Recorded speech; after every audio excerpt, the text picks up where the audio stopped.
Rome is often remembered as a peak of ancient civilization, a place of grand marble buildings, powerful armies, and emperors whose names still stand out in history. Many see it as a symbol of progress, law, and order, forming the roots of what we now call the Western world. But behind that image was a very different reality, one built not only on strength and structure, but also on fear and control. Part of this hidden side of Rome was how women were treated. While men were praised for their actions in war or politics, women were judged by how well they followed the rules. A woman's worth came down to her behavior, especially how loyal and obedient she was. If she stepped outside the limits set by her father, husband, or the government, the punishment could be so harsh it would strip away her dignity and even her identity. This is the story of one woman who faced exactly that. Her name has nearly been forgotten, her life erased from Rome's official records. She wasn't punished for political rebellion or violence. Instead, her so-called crime was personal, accused of breaking the strict codes of loyalty expected of women. Her punishment was so extreme, even by Roman standards, that the details were hidden from public view. Her story reveals how Rome kept control, not just through armies or courts, but also through fear. It shows how women were expected to follow rules without question, and what could happen if they didn't. Tonight, we look at what might be the most brutal punishment ever given to a woman in ancient Rome, a sentence meant not just to end her life, but to erase her from memory. To understand what she faced, we have to look at the world she lived in. Rome was proud of being a place ruled by law and reason, but beneath the surface was a strict code that dictated nearly every part of life. Two values, virtue and honor, were constantly promoted. These were displayed in speeches, carved into stone, and celebrated in military victories. Men could earn these values through battle or legal success, but for women, the expectation was to quietly live them out through behavior. From birth, a woman was seen as part of her family's property, first under her father's authority, and later under her husband's. The law didn't treat her as an independent person. She was called a daughter of the household or a mother, but never truly her own individual. Her future, decisions, and even her reputation were in the hands of others. For noble women, marriage was rarely about love. It was arranged to build alliances between powerful families.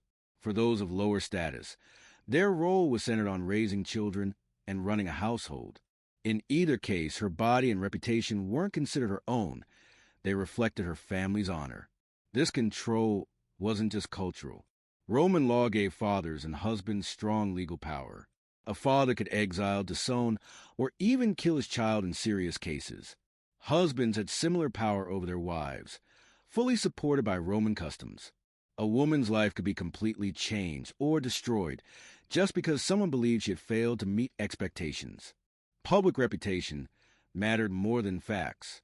Roman thinkers and leaders constantly talked about the importance of female chastity.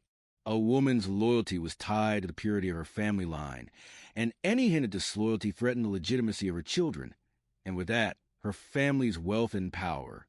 So if a woman was accused of stepping out of line, the reaction was rarely just about her. It was about protecting family status. Women were watched constantly. Even how they smiled or who they spoke could be twisted into suspicion. They were admired in public, dressed in fine clothes and surrounded by luxury, but their lives were carefully controlled. They couldn't vote, hold office, or own property freely.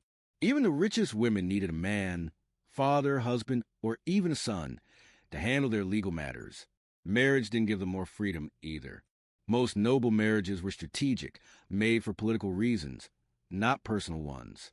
A woman's role was to have children and keep the home in line with Roman ideals. Her value was tied to how well she stayed quiet, followed the rules, and fulfilled her duties. Gossip alone could ruin her. A glance, a rumor, or careless words from a servant could bring everything crashing down. Rome didn't care much whether accusations were true. The fear of scandal was enough to act. Women had no real way to defend themselves in court, so just being accused could mean exile, loss of inheritance, or worse. Ironically, Rome praised women as moral examples, faithful wives, devoted mothers, guardians of tradition. But that praise was another kind of control. By holding up the image of the perfect woman, Rome made it dangerous for any woman to be seen as anything less. Fear, not fairness, kept them in line. The woman in this story didn't pose a threat to the empire. She didn't challenge Rome or start a rebellion. She was respected from a well-known noble family, but the accusation she faced, adultery, was seen as a serious offense. In Rome, this wasn't just a private matter. A woman's body was seen as part of her family's future. If there was any doubt about her loyalty, her children's legitimacy could be questioned, risking the family's entire position in society.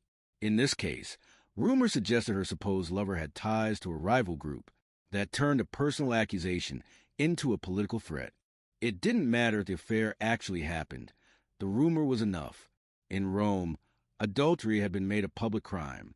Laws from Emperor Augustus turned infidelity into something punishable by exile or even death. These laws were meant to protect Roman values.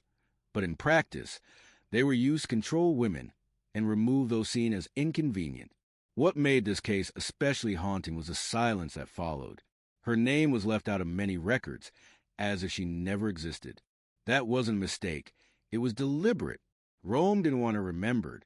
She wasn't meant to be seen as a victim or an example of injustice. Her story was turned into a quiet warning for other women. The details were left vague. Historians hinted at it, but didn't write her story clearly.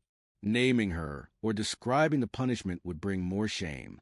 Instead, she was punished in silence. Not just killed, but erased. Her story passed on only in whispers, meant to scare, not to inform. Her trial was never about finding truth. It was about setting an example. And in Rome, once honor was in question, there was no room for mercy.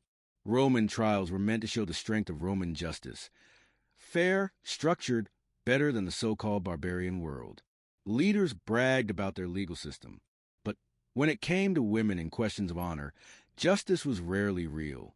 The noblewoman at the center of this story never had a chance. Her trial was held in secret, judged by men who had already decided her fate. In Rome, women accused of moral failings faced private trials where truth didn't matter, only reputation and control. She couldn't call witnesses without approval. Her voice carried no weight. The outcome was set. Her crime? Alleged dishonor. No proof needed, just suspicion. And the punishment wasn't public execution. That would risk sympathy. Instead, she was buried alive. Rome called it mercy. They left her in a sealed underground chamber with a bit of food and a lamp that would soon go out. It was called live entombment. Slow, quiet, final. No grave, no name, no record. The goal wasn't just to kill her. It was to erase her. Her story spread, not through records, but whispers. It warned women across Rome. Even noble birth couldn't protect you. Your survival depended on obedience and the favor of men. Rome claimed it upheld virtue. But this was about power, fear, silence. They tried to erase her, but her fate became a legend, passed quietly from mother to daughter. A reminder that even in Rome's greatness, cruelty ruled beneath the surface.